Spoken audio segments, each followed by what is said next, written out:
Welcome back, everybody, to Eater's Digest. With me, as always, is Willow North. Willow, in the absence of a catchphrase to start the episode, I'm going to spend my 2 minutes of intro time explaining why I'm not into Trader Joe's, which I alluded to last week. Before I begin, are you a Trader Joe's fan? I forget.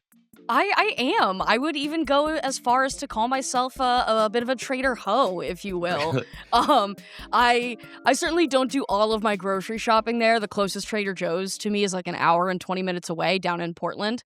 But I will say when we go down to Portland, we generally go out of our way to stop into Trader Joe's, but it's only for a few specific items. It's funny that you say we, because my main note is that it feels like it's a grocery store for single people. Oh yeah, I don't want to say Dan's a fan. Dan's a fan of the products. I think very often going to Trader Joe's ends in a panic attack for Dan.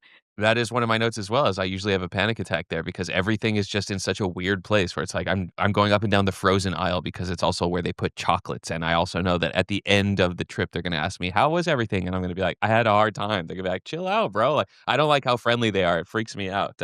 I do think they do a really good job at re-skinning super cheap ultra processed foods into something desirable. Brie bought a half-gallon plastic bin of mini chocolate chip cookies. And when I am honest with myself, they're like off-brand Chips Ahoy level quality, but something about the branding just makes it way less off-putting in that it's not bright colors being like Cookies Ahoy. It's like a little old-fashioned style, ye old mini chocolate chip cookie that makes you forget what you're actually eating. Yeah, I think that's a big part of why Trader Joe's has the success that they do is that they've really nailed down like their sort of like house white label brand into something that feels familiar, even though they're constantly bringing in these new products and taking them away. Um, and I also think that Trader Joe's is like a great place for people who like want to try different cultural flavors in a very like watered down white people kind of way. Like Trader Joe's is great at hopping on all of those sort of like trends. Trader Joe's had like a house brand chili crisp before anybody else. They had Calabrian chili paste before the regular grocery store did and stuff. And I think that that is cool in a way. Thank God they've kind of gotten rid of like the Trader Mings of it all. I think they've phased that out for the most part. But they have like some cool fun frozen stuff for people. It's like a college kids grocery store is the way that I would like to think of it. Fair enough. I just wanted to lay my biases bare so that people understand what sort of filter their news is going through. Speaking of which, what is in the news this week? Sub shop chain Jersey Mike's has been the center of a new TikTok trend, with users taking to the app to perform skits centered around ordering their sub Mike's Way, a modification that simply adds fresh vegetables and dressing. This innocuous add-on has inspired an onslaught of interpretations, placing the proverbial Mike and his sub shop squarely in the spotlight online. This isn't the first time Jersey Mike's has been meme fodder for the masses, though, leaving folks wondering whether a bit this good is organic comedy or a manufactured meme. So this started because Tien Fan on Instagram DM'd me to ask you to investigate this. Outside of that, have you seen any speculation that this is a manufactured meme? Because Tien suspects that the whole current wave of like Mike's Way memes is manufactured by the company. I have not seen anybody else speculate that, if I'm being honest. I do think that it is a great like theory because, we live in a time where like brands are kind of acting like unhinged online. We covered the weird Nutter Butter thing a few months ago. Bratty Wendy's always seems to come up now and again. It would make sense. But through a little bit of research, I really don't think that that's the case. The first instance of one of these videos being posted that I can find at least was June 6th by a user named Tyus Jones, the People's Goat. And he only has like 1.5 thousand followers or something. So not really like influencer status. But that video did get 7 million views. I see. I also feel like maybe our audience is extra sensitive to this sort of stuff because last year we covered that butterboard trend that did turn out to be paid content where a lady was like, yeah, well, come with me to make a butterboard, and it like popped off in US dairy sales. I think that your perception of time is incredibly skewed because the butterboard thing happened in 2022 long before we did this show together. Uh-oh. Well, forget that I said that then. I feel like the internet memes that might pop up, it's like it must be a sword of Damocles over the heads of service workers because one day you're just working at like a quietly dying movie theater, and the next day teenagers are sneaking live chickens into the 7 p.m. showing of a Minecraft movie for when Jack Black says, "Chicken jockey." I'm so glad that I have, like, such a limited understanding of what that means. What? I do have to say, though, I have seen TikToks start to pop up of people going to Jersey Mike's and ordering their food in this sort of, like, skit comical way. Um, and people stop. But nobody's getting Well, paid enough to deal with that. that's Like, exactly what I mean, like, all these people who work at Jersey Mike's must know that there's a non-zero chance every day of somebody being like, "Make it sloppy and spit on it for me, Mike's way." yeah, and it's like, it's getting so nasty. That's another reason why I think that this can't possibly be spurred by Jersey Mike's, is that so much of it leans so raunchy. Like, if I see someone else ask Mike to bounce on it silly style again, I'm gonna scream. Like, people are saying like, "Let Mike do whatever he wants to my sub. Let Mike tie up my sub," and I'm like, "Calm down, everybody." I guess the one nice thing about this is that I would imagine Jersey Mike's isn't the type of brand where, like, hundreds of kids are likely to show up, unlike a movie theater where you have people showing up to freak out when Jack Black says chicken jockey. So I don't agree with your assessment that just because it's raunchy, the brand wouldn't support it.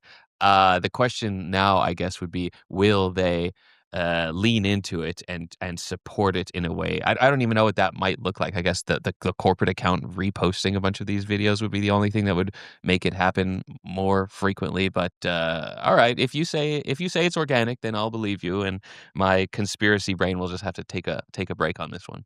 I do think that they would be crazy not to lean into it at least a little bit.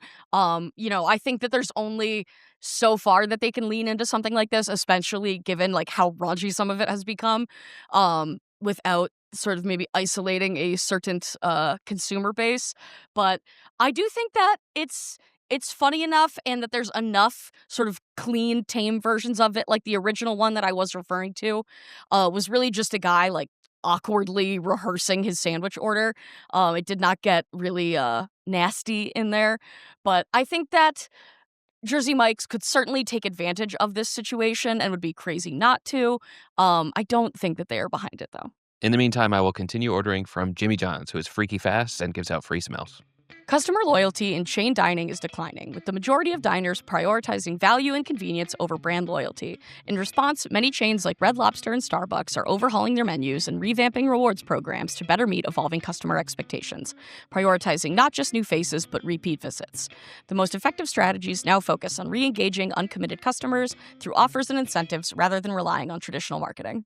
You and I were talking off air about some of the changes coming to Red Lobster. I remember there's like sangria and seafood boil bags coming for a low price. I think that we should gear up for several moments of like, man, I haven't even thought of X restaurant or Y bar and grill, and we should go there this weekend. Brie and I just did that 2 for 20's Applebee's deal for that exact same reason. Although I will say it was for a credit card rewards thing where we had to order it through Uber Eats. And because it's Uber Eats, that means they don't actually charge $20. So it was called 2 for 20XX, which makes no sense. They had to like rebrand it because it's not actually $20. Anyway, I'm getting off track. The point is, it attracted us and it worked. And the burger was surprisingly good.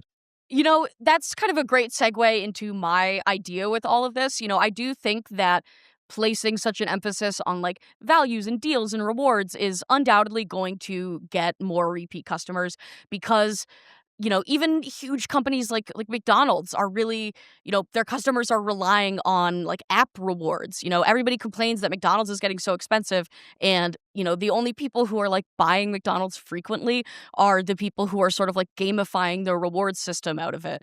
And I think that given the prevalence of food delivery apps, if these restaurants can find better ways to integrate these incentives into delivery apps, that would be one of the most impactful things that they can do. Because I know a lot of grocery stores have rewards programs, like Stop and Shop and Hannaford and things like that where I live. You can hook your like account up to the app, and you'll still get all those points and stuff. A lot of times, if you hook it up, you will get like the regular in-store pricing rather than like increased app pricing and things like that. And I think incentives like that would be really powerful because people use delivery so much nowadays. And I think the average person, at least say, in our age group, like 25 to 35, is more likely to order food from like a fast casual chain in the form of delivery than a sit down meal. I think it's funny that you're prioritizing how to bring loyalty back. I say to hell with loyalty, and I love this trend. And I think about how much innovation we lose out on due to the fact that like iPhone users need to have that blue bubble. I would like to see this trend magnify, and I won't believe that it's gone far enough until Taco Bell feels it. Because what are they even known for? Cheap Mexican-ish food. And what do they sell now? Chicken strips for like $8. I personally don't see the value prop, but I was never a big Taco Bell power user, but it feels like they are just propped up by a sense of loyalty alone, where they're like, "Oh yeah, I'm a Taco Bell guy. I love Taco Bell and I love trying the LTOs." Well, maybe this isn't the best example because I am kind of a Taco Bell girly. But I also don't think Taco Bell is expensive. I think when people complain to me about the price of Taco Bell, I do not get it. My Taco Bell order is $9.50. Like, That's what too is much.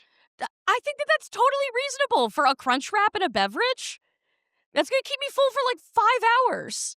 That should be like $4 in my eyes. But then again, I have been caught saying things like, "Oh, take an Uber to the airport. What is it, $7?" I think it's just because I don't buy stuff. So I'm like such a frugal person that I don't know the price of anything anymore. Because here's a little story. I bought a pottery wheel for like $700 several years ago, and then when I looked to remind myself how much it costs, I found out that it had like doubled in price. So I was able to sell it on Facebook Marketplace for the same price that I bought it for. So I'm just like completely out of touch with what inflation has done to the dollar.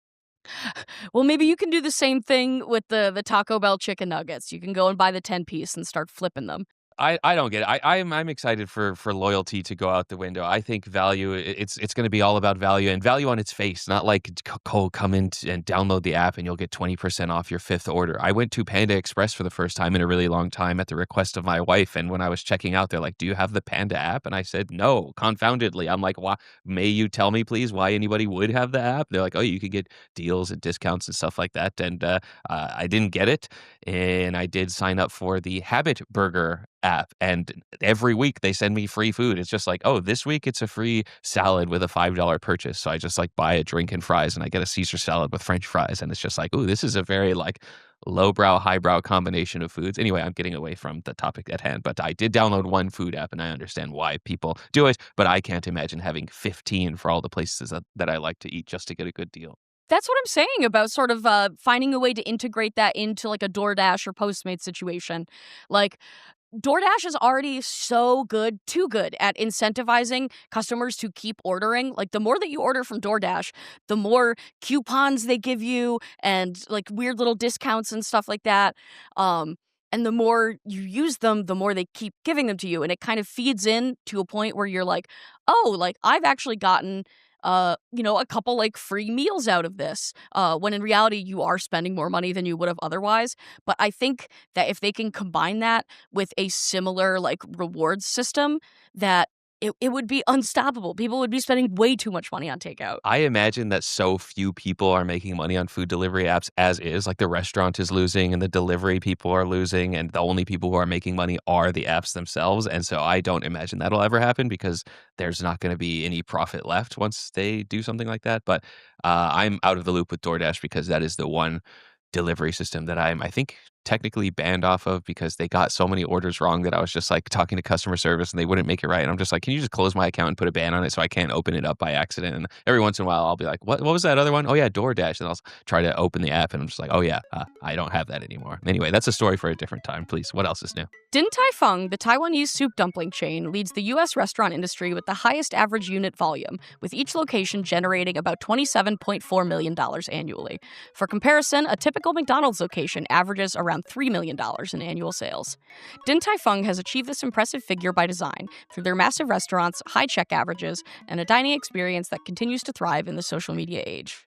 So in franchising, AUV, or average unit volume, is calculated by dividing the total annual sales of company-owned and or franchised units and then divided by the number of company owned and or franchised units. So it's like, what is the average amount of money that each franchise is making?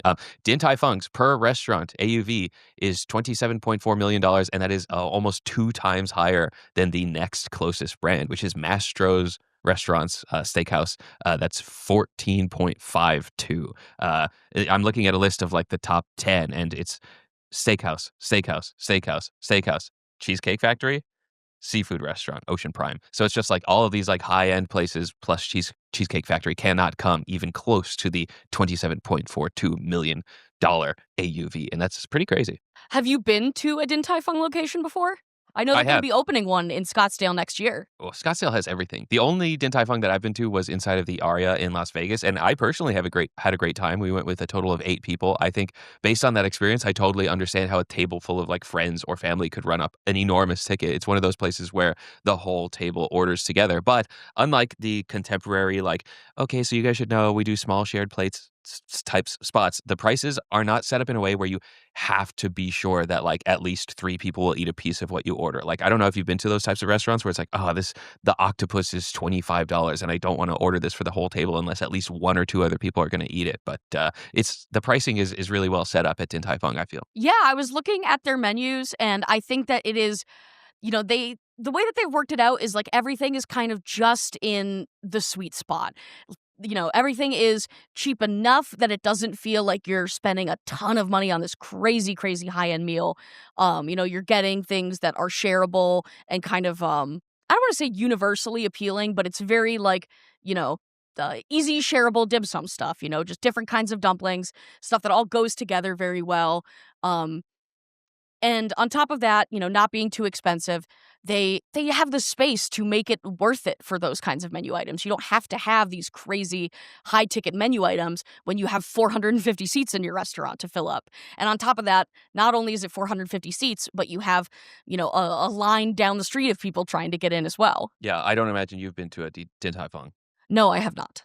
Okay, so when you are waiting, there is like a huge set of windows where you can look in aquarium style at all the people by hand making all the little dumplings. And it is really fun to watch because it's like tedious, small, precise work done by experts right in front of you by the thousands. And I am sorry to bring up Red Lobster again, but I do remember like going there on Sundays as a kid after church. And when we would have to wait for a table, that big lobster tank up front that they used to have gave us something to look at. I think Din Tai Fung has that on like a larger, more adult-centric scale, since you can watch people make thousands of dumplings in real time. And I guess it is kind of freaky to acknowledge that I never noticed that part of dining became unimportant because we can all just look at our own personal screen. Like it's not since Red Lobster that I've had to contend with the idea that that might be a meaningful contribution to the restaurant experience, is having something to look at while you're waiting for your table. I think things like that are actually becoming more important again because of the rise of social media, and specifically video sharing like a TikTok. It's, I don't want to say it's a performance because obviously this isn't, like a table side situation. It's just something that you can view, but it's a very like, postable moment, something people can take a video of, come with me to Din Tai Fung, a shot of the people making the dumplings, a shot of the food coming to the table, things like that. And I think that like Instagrammability of it all is something that has helped them a lot, especially kind of coming up in the early 2000s in California, in the rise of the internet and social media era. In my research, I learned that Din Tai Fung in the last several years has put a much bigger emphasis on smaller creators, like influencers with under 50,000 followers. And I think that where they are and the type of food that they are doing has just really, set them up to be poised for success in their industry and in their locations. And it's no surprise to me that they've been as successful as they have been, honestly. I didn't hear anything you said after you said "come with me" because I freak out every time I realize that there's another one of these like how to start a sentence moments where it was like that awkward moment when turned into that moment when turned into POV colon to the point where POV doesn't even matter anymore, and now it's "come with me." And I will say that you have to work on your accent because it's "come with me" too. Anyway, that's why I stopped listening, is because I spiral out about this sort of stuff. By the way, have you emailed any brands for free stuff yet? I have reached out to a couple. I've not heard back from anybody yet. After doing that episode about the folded chips, I was really like, this is one that I want to get. I want to open that bag and I want to count those folded chips. All right. Well, I have a couple other interesting products for you that maybe if I work hard, we can get our hands on. I have Whip Energy pouches, Equip Prime bars, and Liquid Death and Whistle Pig collabing for Gravestock Wheat Whiskey. Whip energy pouches, it's like a Zyn full of caffeine, but it's 200 milligrams. And that's caffeine straight to the bloodstream, right in your gums. That's like a 16-ounce monster straight to the dome. It's too much. Yeah, I hate that idea so much. I will say that they do come in 100 milligram versions as well, which is still kind of a lot. I think like the smallest Red Bull size is like 80 milligrams of caffeine, and that's supposed to be comparable to like a small cup of drip coffee. Not that I can be But talking you're not because I taking a consume a lot of shot. caffeine. You're Yeah, not exactly. shotgunning a Red Bull. That's the difference. Yeah, exactly. And when you up it to 200, that's just crazy. I think the cap like safety amount is like 350, 400 milligrams for the average person. And because of the popularity of stuff like Zyn right now, I can way too easily see, teenagers getting their hands on these little caffeine pouches, popping, two or three of them at once, and some kid has a heart attack. It's Panera Lemonade all over again. Yeah, double upper decky 400 milligram caffeine is not a good thing, especially because it's probably easier for people under 18 to buy, right? I don't think that it would be limited. I wouldn't think so, but I guess it is possible. I know some of the really hefty energy drinks, like the Rain and the Bang with like the 300 milligrams.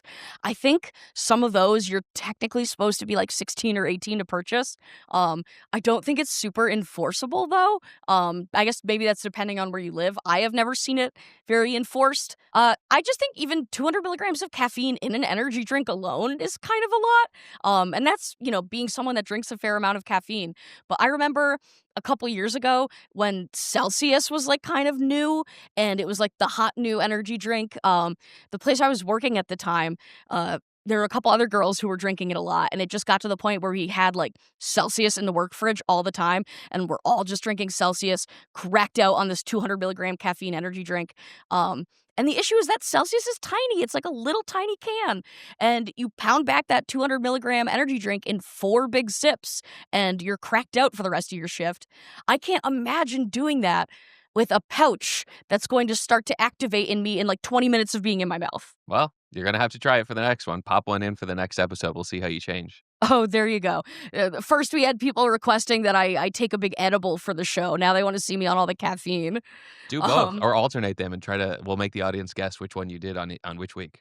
Oh, God, I think it would be noticeable. The Prime Bar is kind of fascinating to me because it's like a very raw milk, grass-fed beef type of protein delivery system, but with zero of the branding that you would expect from something like that. You would expect it to be called like Primal Bar or like I don't know, something caveman bar, but like there's colostrum in this thing, which is like the pre-breast milk. It's like I was going to say breast yogurt. That's pretty gross. Bleep that out. No, and please instead leave that in. Please leave that in. they call that Prime. Like Prime has got to be the worst name. There's already like Prime, Logan Paul, Mr. Beast or whatever, whoever owns that. There's already Prime, Amazon Prime. Why would they call it Prime? It's kind of a weird choice for me. Yeah, that was my first thought too, was like, why is it not primal? That would be the word that comes to mind.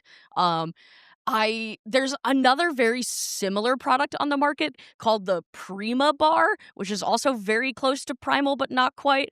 I feel like there has to be some sort of company that already has that copywritten, and that's why that's not available or something.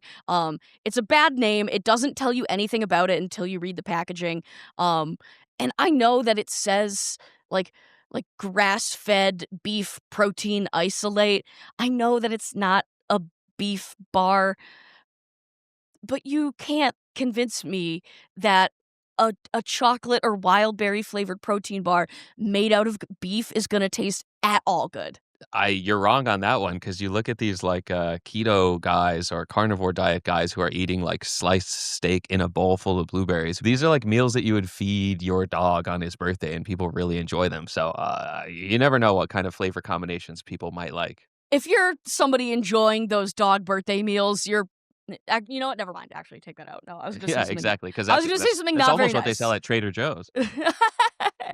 Oh God. My first reaction to the Liquid Death Whistle Pig collab is okay, Liquid Death is officially doing too much. They sell water, and there's water in everything, so they can collab with anyone. But then I remember in the world of whiskey, they also do all this stuff all the time. They'll be like, oh, this is Buffalo Trace, and this is a specially allocated Buffalo Trace with the name of your favorite liquor store on the label because we dedicated one barrel of Buffalo Trace to your liquor store. So whatever. Whoever likes it, it's fine. We're gonna have to put a ban on Liquid Death collab reporting, just like we did on New York Times reporting last week.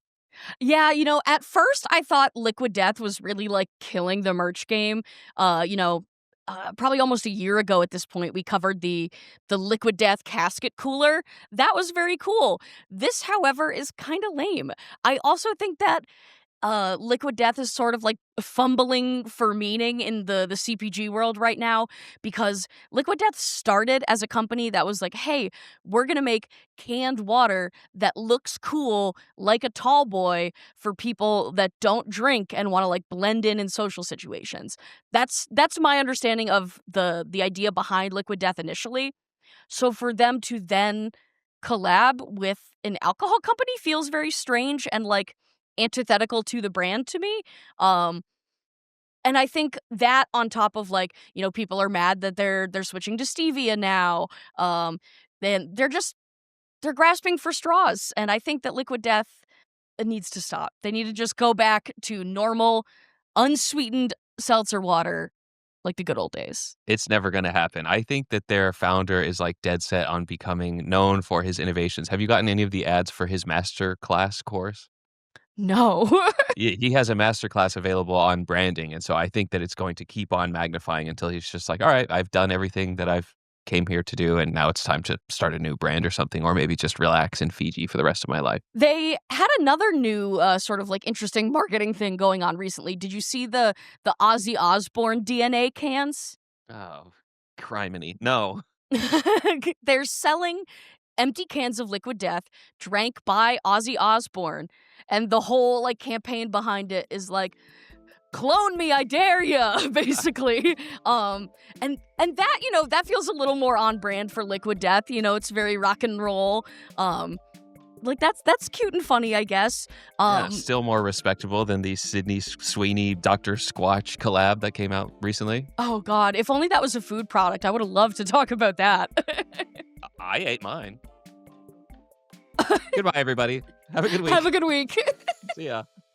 Eater's Digest is published every Friday on YouTube, Spotify, and other podcast platforms. You can also get a text-based version delivered to your email every Friday at patreon.com/shack.